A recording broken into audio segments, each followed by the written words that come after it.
7:30. We'll call the North Cooch Area Sanitary District meeting February 20th, 2018 to order.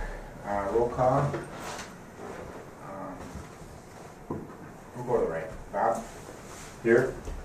Here. Here. Here. Here. And I'm here. And absent is Terry Murray. The audience is Crystal Clance, and I'm not sure I know the gal's name that's on the... Oh, Darcy. Darcy, okay. Are there any additions or deletions to the agenda?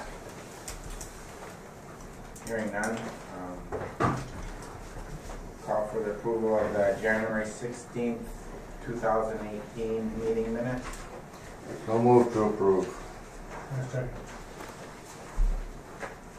Oh. Any questions, any comments? Mr. Chair, I do have one on the deletions or whatever, I don't know if it's the time. I've asked for a report on comp time by each employee, that has not been added on. We're on the minutes here. Okay, but that was still in the We minutes. have a here. motion and a second for the minutes. So, nothing. Call for the vote. No. Yes. Yes. Yes. I vote no. Yes. That's, no. 3 no's, 4 yes. I guess I'm a little confused. I missed the last meeting, but was this vote, I mean, was it contended or vote last time too, or was there some the no's to accept the minutes or last time as well, last meeting? What does it say here? Well,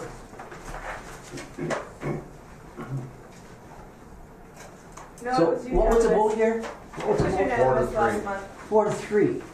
Now the 3 no votes, 3 no votes? Yes. And that was, is there any reason for that? Or maybe we could fix something or whatever? Or the 3 no's is a protest vote or something? No, not a protest at all. I don't think the minutes are complete. I had raised the question on 2 items in the financial report and was not mentioned at all. Oh, So that's why I voted. Which 2 items? I believe it was the Interest income and the PFA loan? interest for the year and the what was the other And the one? PFA loan, I think. And they're both It's right here in the minutes. right above old business. And the depreciation. oh. Okay, well, I just thought maybe if there was some problems with it, it would come into the discussion phase before the vote. Because I mean, I'm kind of confused. I was confused about the no's. All right. They're approved. I mean, And then- the reason I voted no is in responding, I asked a question in response to my question and it was never answered. It was discussed in the director's report. Comp time was. Last Right, meeting. I've asked for, last month I asked for a copy of it, it doesn't show. Is there any way that, like, if we, before we vote on this, we could ask for a correction to it, the minutes, or? Half the time you don't get an answer.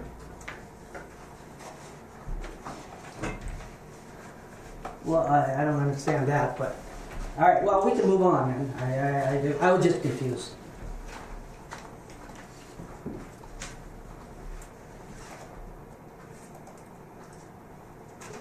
Okay. Moving down the agenda, we have December and January EK minutes for an FYI, information only. Disbursements. We have February disbursements, 92,517.60. Includes blanket authorizations. I have a motion. So moved to approve the disbursements as of February 20th, 2018. Second.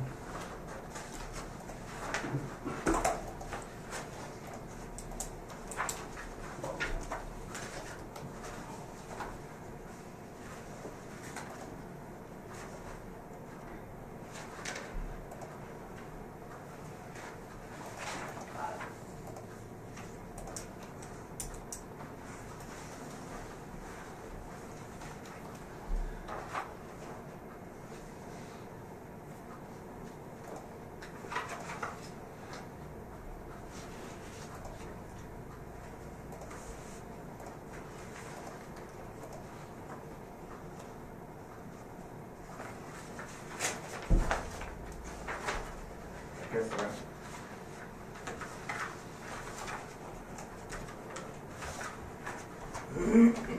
Did we have a second on those? Yeah, Robert. Don motion, Robert second.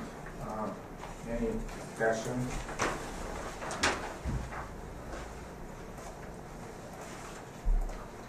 Mr. Chair, I assume on page 3 or 4 that the former employee Rappaway, the HRA disbursement was a payment to him? That's correct. Thank you. That's for medical only, right? Okay.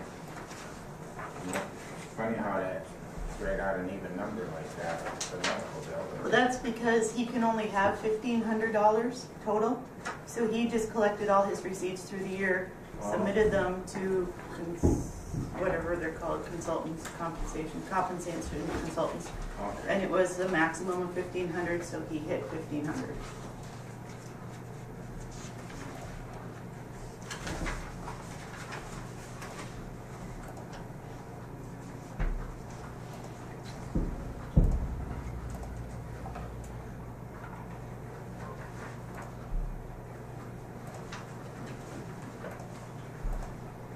Any other questions? Comment on the minutes? I'll call for a motion. Call for a vote? Yes. Yes. Yes. Yes. Yes. I vote yes. And I vote yes. Unanimous. Financial reports, and that's, we do want to have a motion on that, right? I think we decided we were gonna have a motion on that. So move to approve the financial reports. Yeah.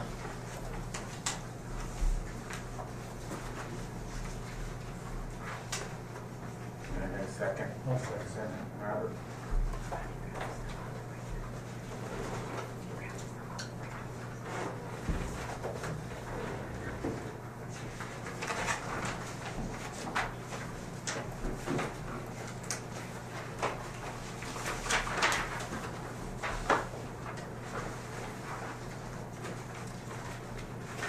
Mr. Chairman, Yes.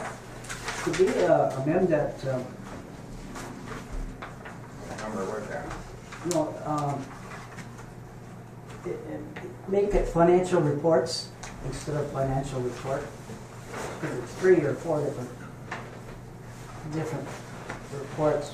We'll have financial reports on the agenda. Did it Reports. say report or reports? Says reports. It's plural. Oh, okay, got it. It used to be just report. I know. Why?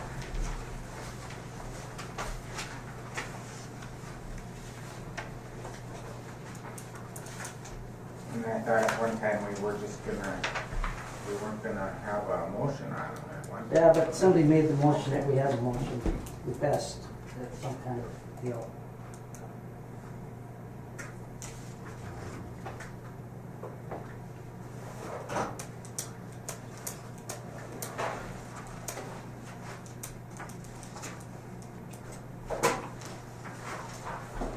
Any comments, questions? Call for the vote? No. Yes. Yes. Yes. Yes. I vote yes. I vote yes. There's 1, 2 no's. Keisha, were you yes? Yep. Okay, 1 no.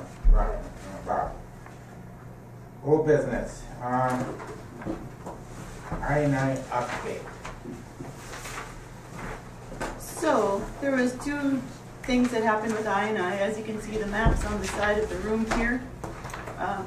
They're basically maps that encompass the entire district. So we had a group get together.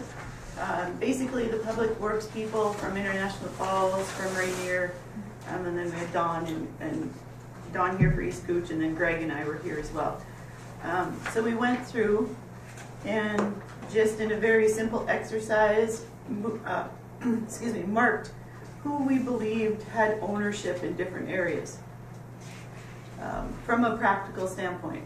So one area that there is a little bit of discussion, or there will need to be some discussion on, is 15th Street East and 5th Avenue East lift station, which is currently believed to be owned by North Cooch, as well as the line that goes from that lift station to the ponds. International Falls thinks that they should own it. When you look at the way everything is set up, that is one area of question as to why we don't quite understand why.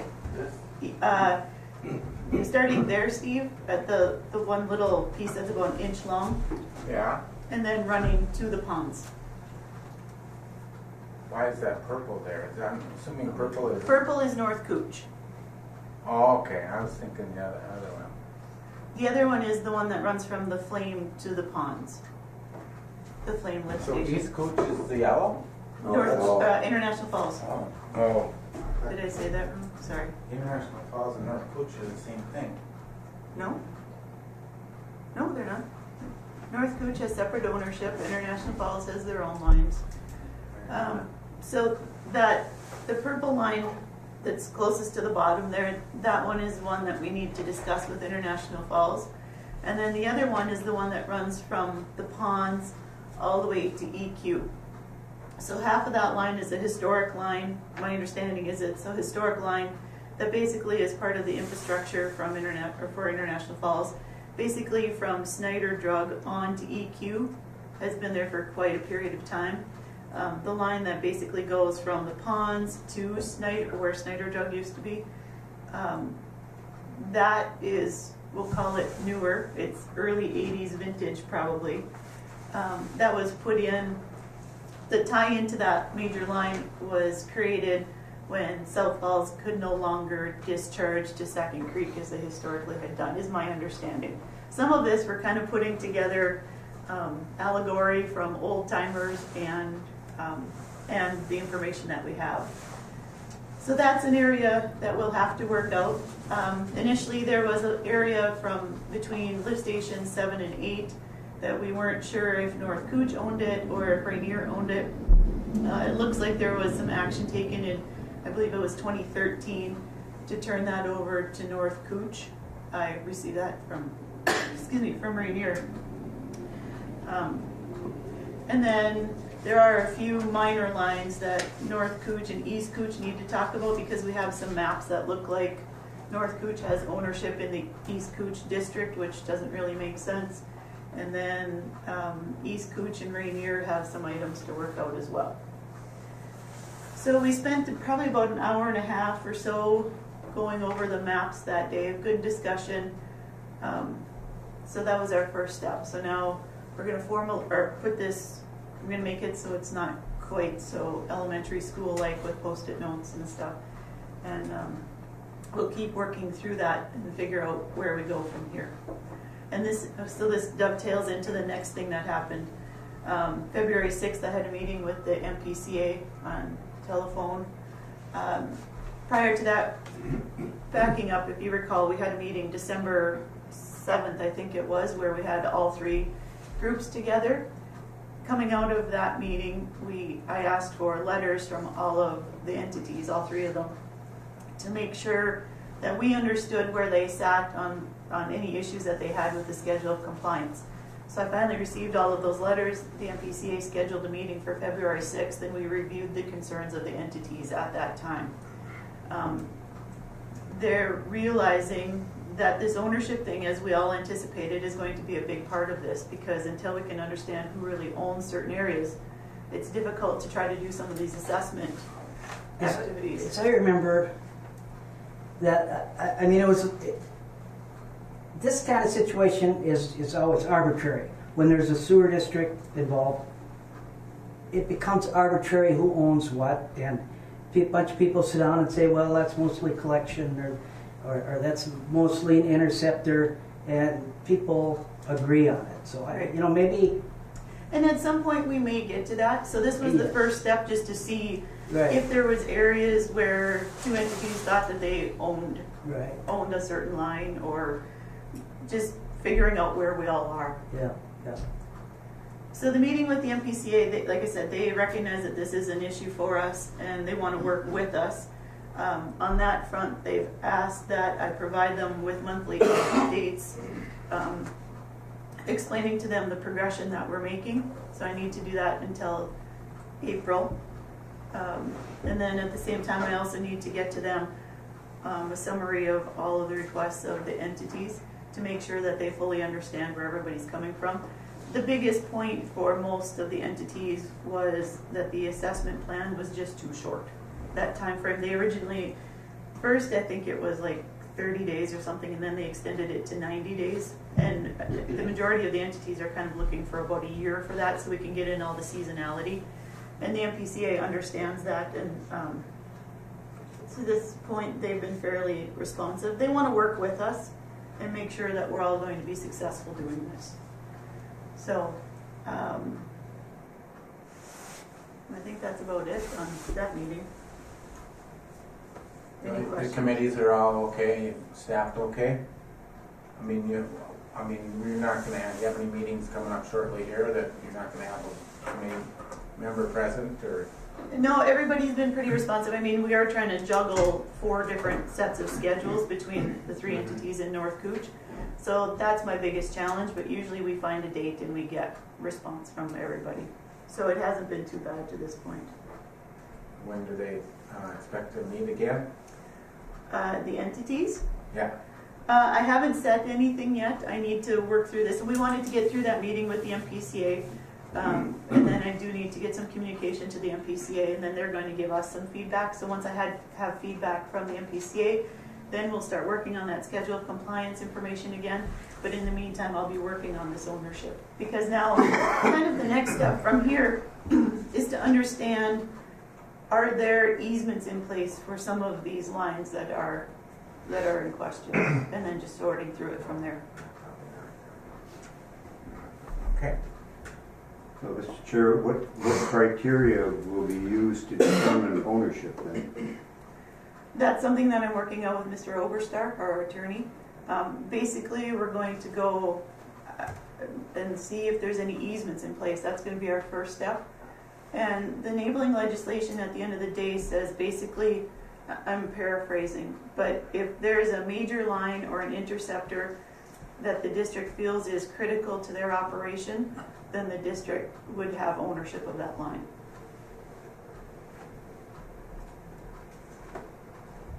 So basically, we have to navigate through what's legally in place between easements and the legislation to figure out where we end up.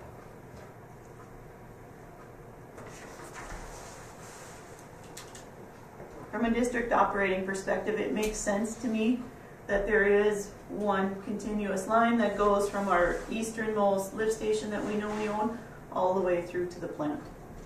There should be a major trunk line that North Cooch controls, because everything has to have, we have to be able to control our operation and flow through there, but we just have to work out some of those details. However, it's a collector also. Yeah. And that's where the challenge is, understanding the difference between collection and interceptor and what's major according to the enabling legislation.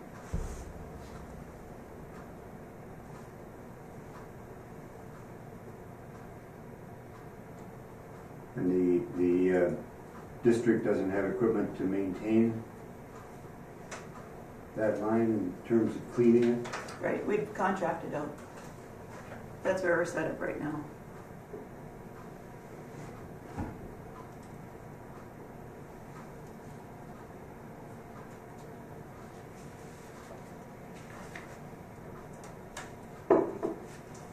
I just don't see that on that North Cooch it goes to the pond, I thought it went from that lift station in French Edition to the ponds. Mm-hmm. And then it goes north out of the ponds, and then it goes down along the railroad tracks there. 11th Street. What is What it? would be 11th Street? Yep, you're right, Steve. Oh, it does, oh, okay. So where the line disconnects at the pond there, that's where we can either go directly into the ponds or else they can valve it and it connects to the line that's coming out of the ponds. That's that three-way valve that we talk about. Yeah. Well, there's no benefit to ownership of these lines. So, you know, if you Okay, we don't want to take that you one. can get rid of them, give them to somebody else. If International Falls wants to own it, let them have it. All right, is that it, Cindy? Yeah. Okay. And the board is good with it? Staff and committee reports, we got Greg, operator report. Under old business, I guess. Okay, well, Board member asked about the comp time report. oh, Are we gonna get a copy of each employee's comp time that was earned? I have it right here. I'll go over it in the director's report, Okay. just And like we then- did last week. Or Pardon me? Just like we did last month. We talked, I must have missed it then. I didn't hand it out last month, but we discussed comp time last month. Right, but I asked for a copy of each employee's comp time that was earned. Then you have it this month. Okay. And then the Rainy River RV Park, is that under old business or is that somewhere else? I see it. There was nothing to talk about, so we didn't put it on the agenda. Okay. Have you followed up with Dale and, I haven't on yet. that? Okay. Stacy's followed up with Wade. How long is the going to stay with us? I think another month. You know, that Rainy Lake Vacation RV campground, I think that was the name of Is it. that what it is, Rainy Lake? I believe it is, but anyways, that is, you know, I guess the question is, why is the MPCA considering it Johnny was gone, so I'll just update you, that, the new campground by the. Unless we're gonna put this DNR on the landing. agenda, we can't discuss it. It's too late. Oh, okay. Well, it was old business, so we're just discussing old business. Well, then we need to make a modification to the agenda.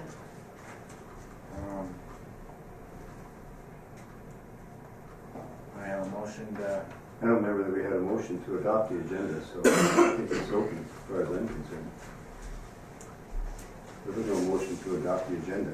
no, there wasn't.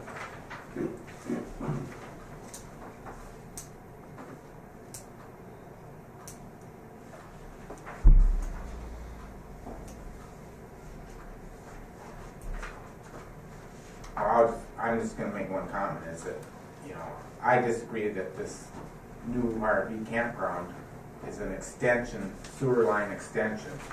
To me, it's just a hookup to an existing sewer line, the Jackfish line. So why does the MPCA need to get involved again? And so that's where we're sitting now. Can you prove that that it was part of the paperwork in the Jackfish project that says it was part of the Jackfish project? It's in the jurisdictional boundaries of the Jackfish.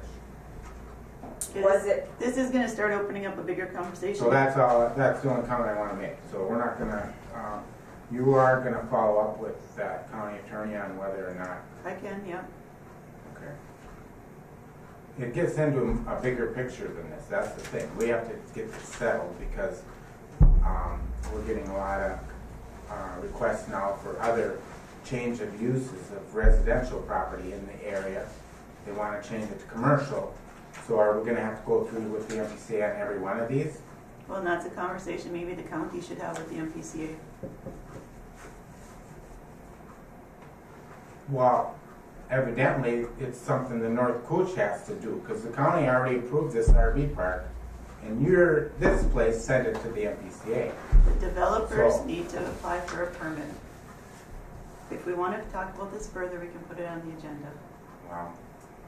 There was a motion at the last meeting to have the executive director meet with the environmental department and the county attorney to determine whether the permits were needed. And I haven't gotten there yet. I can understand if it's a sewer line extension, that maybe the MPCA has to relook at it. But this is not extending any of the Jackfish lines. It's basically their property line comes up to the Jackfish line, they're running a new hookup to it. It's not extending the Jackfish line one bit, but that's, I guess that's not for me to decide. Moving on to the operator's report. We are moving along. No more comments? Staff and committee reports, operators report, Greg. All right, Mr. Chairman, board members.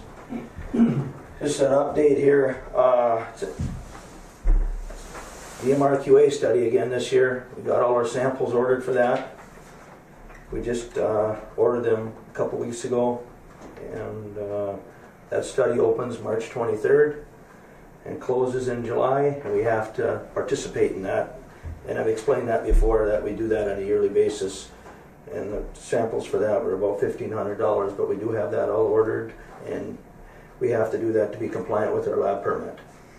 Also, we got a pump pulled out at EQ. We had a bad coupling on our number one pump, and also there's a seal leaking on that number one pump down there. We took that pump out, it's out of service right now. We got it in the garage, we're gonna get that sent down to W.W. Getch, who supplied us with the 3 brand new pumps during the project.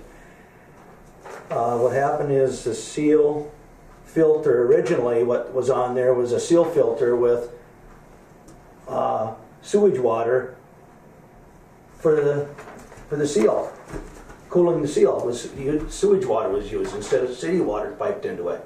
So when they came here, they gave us training on it, and we were going through it with them, and they noticed that the filters are getting plugged up. Well, what they did is they changed that all over and put oil-filled tubes on it to cool the shaft and to cool and lubricate the seal. Well, ever since then, we keep an eye on that on a monthly basis, and we add oil to these tubes and stuff, and it's kind of been failing. Every year it's been getting just a little bit worse, and we think it's possible that that could have been damaged from day one when they put that in service down there, and the way it was hooked up. I mean, that was out of our control. It was hooked up, was put online. When they came up and did some training with us on it, they caught that and they said, you just can't have it on like this. So since then, it's been kind of failing a little bit, but we've been monitoring it real close. Well, now the water's just pouring out of them tubes. So we pulled it out. We got the pump over in the garage right now. We're going to get that sent down to them. And it's a pretty good size pump. It's a 30 horsepower Fairbanks Morse pump. And there's special tools and stuff to get this apart, to replace this seal. Years ago, we used to send them to the cities to general repair. But since they're the distributor for this, we call them. They can get it in their shop and do it there. They said it'd be much easier to get it into their shop where they got the tools and the hoist and stuff to get this repaired. So now's the time to get it down there. It's nothing compared to the seal that's on the mixing pump. It's about $300 for the seal and about $300 for labor to get this in. But they recommended it'd be best to do it in their shop where they got the tools and stuff and the special tools to get some of this stuff apart. So, and we need that third pump come spring, so that now's the time to get it down there and get it fixed. Also, just received another load of ferric on February 12th, and our last load was November 15th. So right around 2 months we're going before we need a load of ferric. And we've been meeting all our limits on phos and mercury. The heater core we talked about for the pre-treatment room, that came in, and Shannon's was out here on Thursday, brought all their equipment out. They brought a portable scissor lift that they put in there and was able to get it into the pre-treatment room, and they got that installed on Friday. So they had to use a scissor lift to get up to the ceiling to get that old one out and get the new one in, and that has been installed, and that's up and running good right now. I talked about the 40-day bench digestion test for our digesters. Our 20 days is up, half of our time is up, we still got another 20 days to go. And I mentioned about the 17%, we are allowed 17% volatile solids reduction. After 20 days, we were at 8%. So we're still in there. Now the next 20 days will tell us, you know, exactly where we're at in our digester. But we feel pretty confident that we're gonna be within that 17%. That's why next summer we gotta look hard at getting this digester clean. As that starts to climb, that tells us that our volume in our digester is getting less. More grit, more scum possibly, less detention time for our digester to work and break down the organics to meet that reduction. So, and we have to meet that in order to be able to land apply our biosolids. That's one of the requirements. So we are monitoring that, and we feel that we should be within that limit, but just thought I'd give you an update on that. Also, the effluent lift station, told you last month we got that, we turned that off. Well, a couple weeks later we had to turn it back on. We monitor the river elevation every day. If we can turn that effluent lift station off and run gravity to the river, we do it. But if it gets close to that mark, or it's going to start backing up the plant, we'll put it back online. So far this winter, our boilers have been running real well. We once in a great while we'll have a flame fail on it, and it's nothing real serious, but they have been running real good this winter. We're running about 10,000 cubic feet a day of methane gas we're using, and about 5,000 cubic feet of natural gas. So all the methane that we produce right now, we are using it. Everything we produce.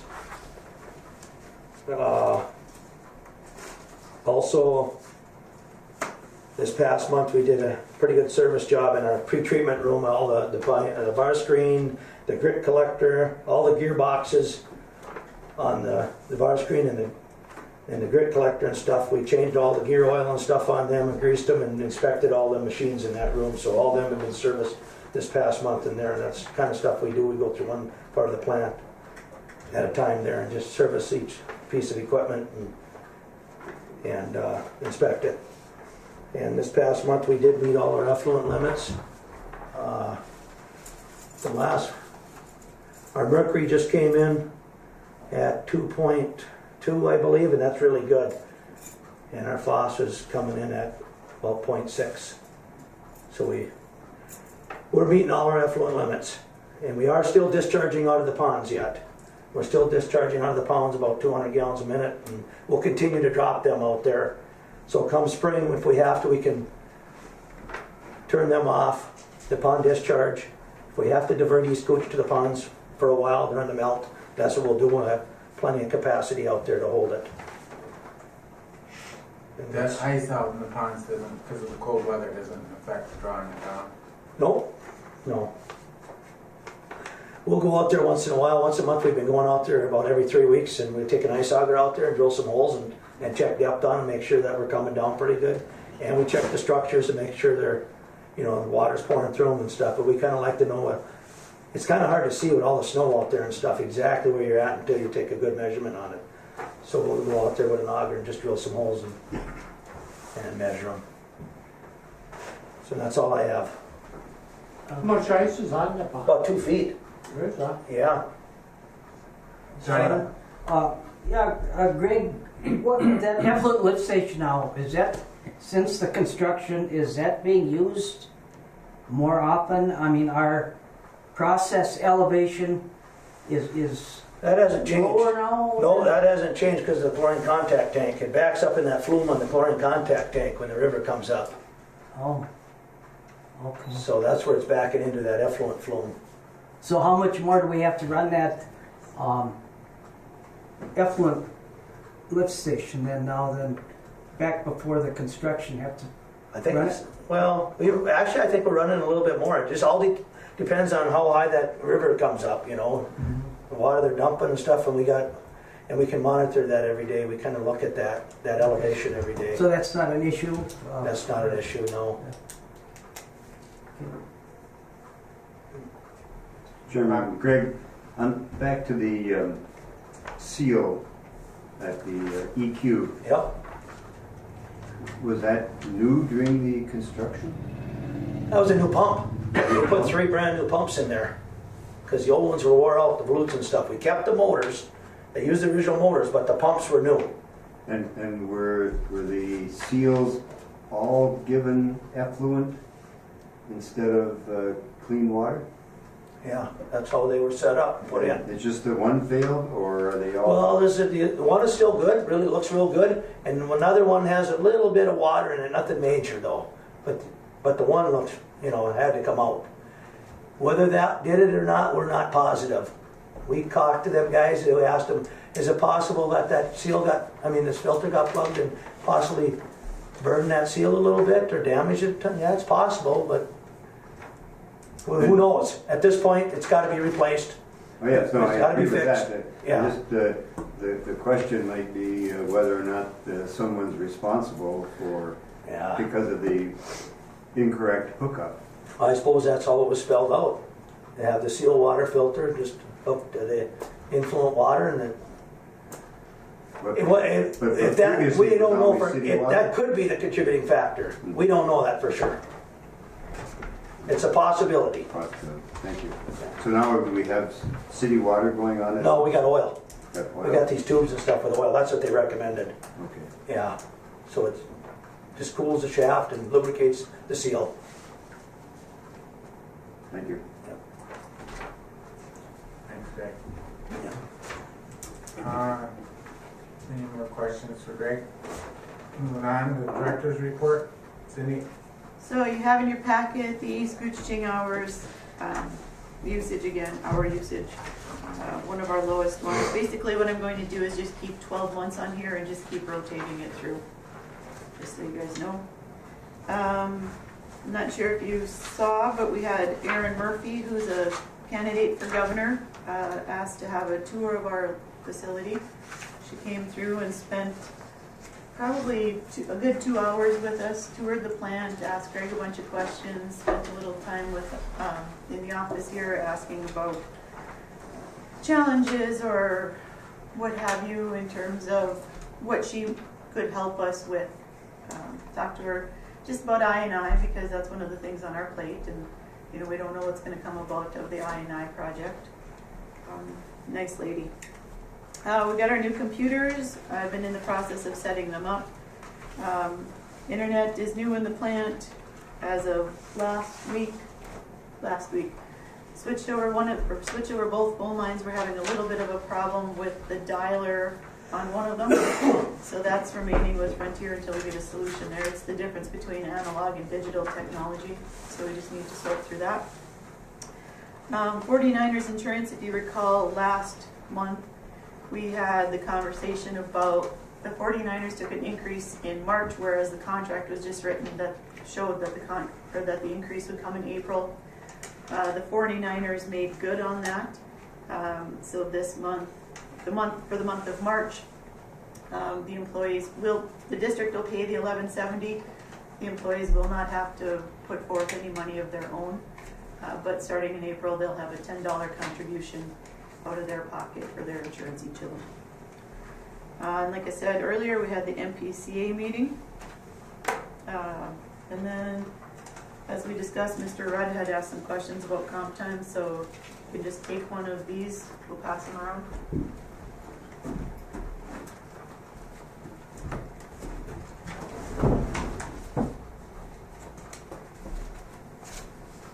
There should be, take the top half. I see, yeah.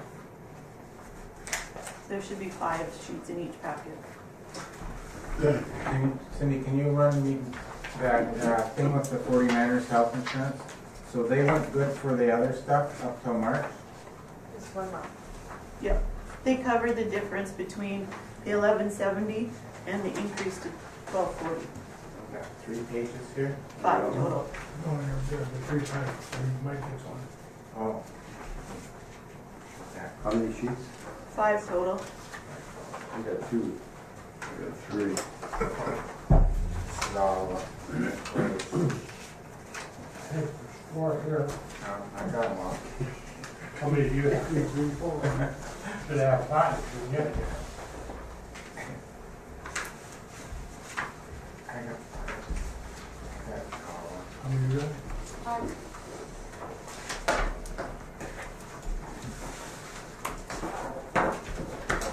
You got extras, Johnny? Mm-mm. You have only 5 there, John? Oh, here we got it. That's 5 years.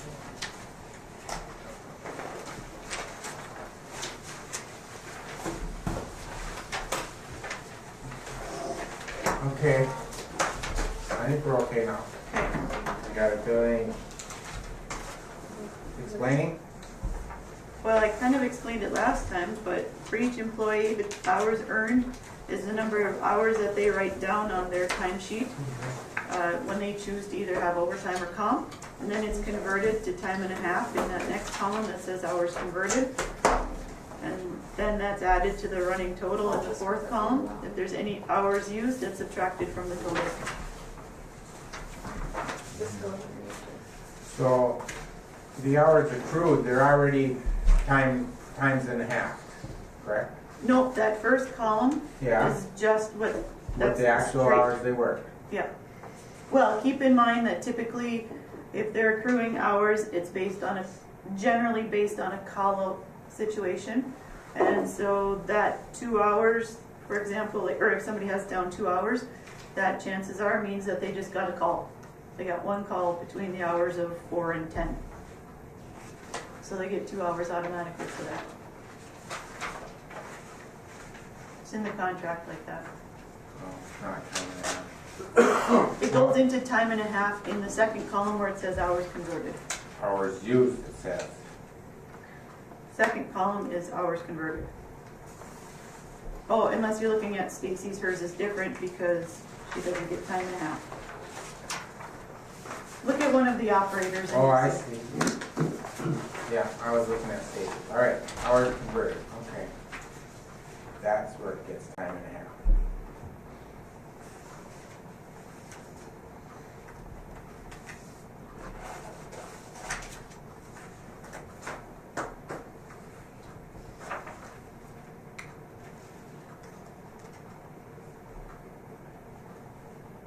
There's like, I don't know if it's a tabbing issue, but then you follow down some of these columns, the numbers are shifted way over to the right margin. on Yeah, some of that's them. just formatting. Okay.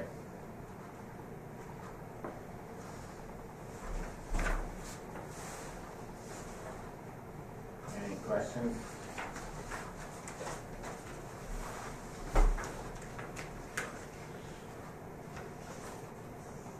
So is there a number at the end here someplace that tells what the district liability is? If you look at the most recent date and then the total column, that's what each of them has. So, It's a running total. Yeah, it's a running total. oh, it's a running total? So you could take the last number, Find the most recent pay period and then look at the total for that time period, and that's how many they have.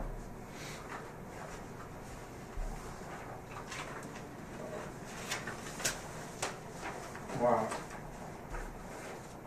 That's something's not right here. Why?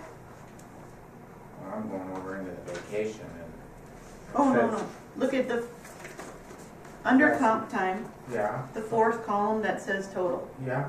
So they have all these different categories, right? We track comp time, we track vacation, we track personal days. There's another column for sick time. We track all of this on a master spreadsheet for each employee. Yeah, but why would Jeff not have any vacation Because he used it all. for this year already?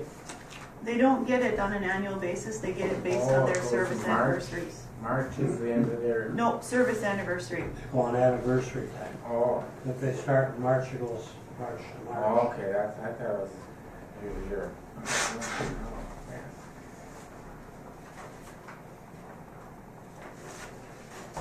That's funny. Don't worry, if we had a mistake in there, the guys would be catching it. I'm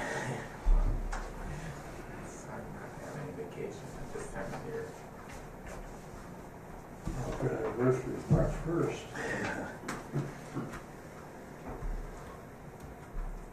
All right. Are there any other questions about comp time?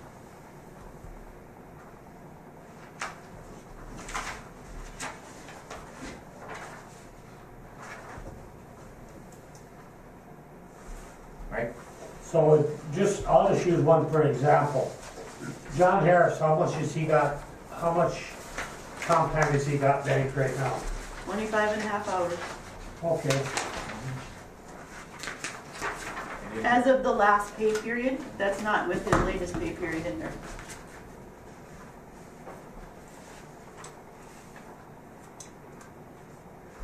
Probably, he probably makes the less vacation too, so he probably wants to keep a lot of comp. A little more comp. I think when you look at these, you'll find there's one employee that never takes any comp time.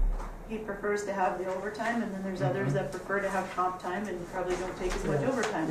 Do we have any way of knowing how much on payroll expenditure with the comp time? On a Say- dollar amount, comp time is basically free to us because we're not paying anybody to be here. Right, but so we're saving, but we don't know how much, we're saving in dollars. We could, More. like if we went through and took all these hours Yeah, converted and put a dollar amount on that, we could do that. Yeah, but I mean, I'm in favor of comp time myself, but from a district standpoint, it's saving us money. either have Yep. comp time or overtime. What I see. Yeah, because anything that's not comp time, we'd be paying out at overtime. Yeah. For the last 5 years, you're better off to take overtime. If you have a lot of vacation built up, that's, Mike, the question was, do you have the employees have the option to either take overtime or comp, and they Yep. do.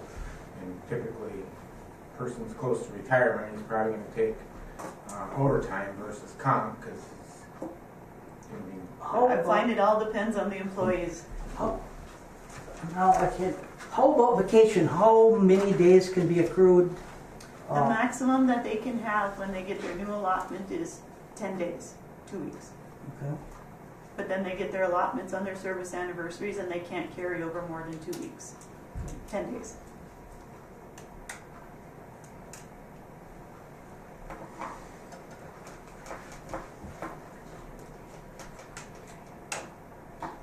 Okay.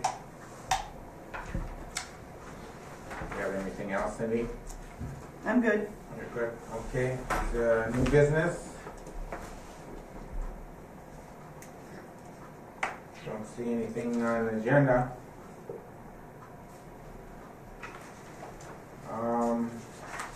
Correspondences. We have, for information only, the WIF payment for January was $8,675. Which means it just gets transferred out of checking into the WIP account. Right, and that's for capital, that's the 50 cents per thousand? Yeah. So that's capital use only? As approved by PFA and MPC. Right. Mr. Chairman? And where do we see our balance in that, on the financials? Yep. Gotta be a problem. And because of the way we decided to do the staggered CDs on there, it's not, there's 5 different CDs that will be tagged with, as WIP. For that checking savings investment one? Yep, under 115, so the WIP ones start at 115.22. Oh, I see. What was, And then there's also the money market where I put it as well. okay, maybe thing is going way over my head here, but I think I read something in the minutes about, there was a question about the WIF, the interest on the WIF money. Was there Yeah. something in the? That was a few months ago. Okay. And So- Terry was gonna look at it. Nope, that was different. There was interest expense that we had at the last meeting. Or Oh. interest, how is the interest on the PFA loan being accounted for in QuickBooks? Oh, I think is what it was. okay. But to answer your question about the WIF money, we checked into it. So any interest that we earn on the WIF money, we get to keep and use at our discretion. So when we're earning all this extra interest money, like on these CDs or on the money market, what we plan to do to that is take that interest money, and if you recall, we used to have that money market that was called the OPEB account. Yeah. I want to take that interest that we earn on the WIF money and put it into our OPEB account and start using that ultimately as a capital account. Okay. Because in my mind, that WIF money is originally. It's still gonna be called OPEB? Nah, Okay. we'll call it the capital one, but Yeah. Okay. And the PFA interest-only payment is due today. It needs to be wired, so Robert and I will go sign for that wire today.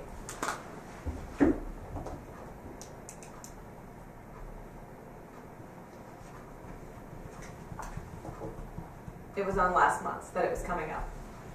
Oh, okay. Are you on board with that, Robert? Okay. All right.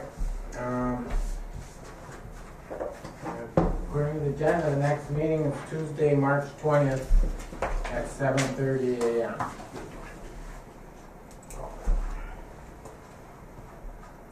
Unless there's anything more to discuss, I'll call for adjournment. Motion to adjourn. Robert, you Second. second. Who seconded that? John.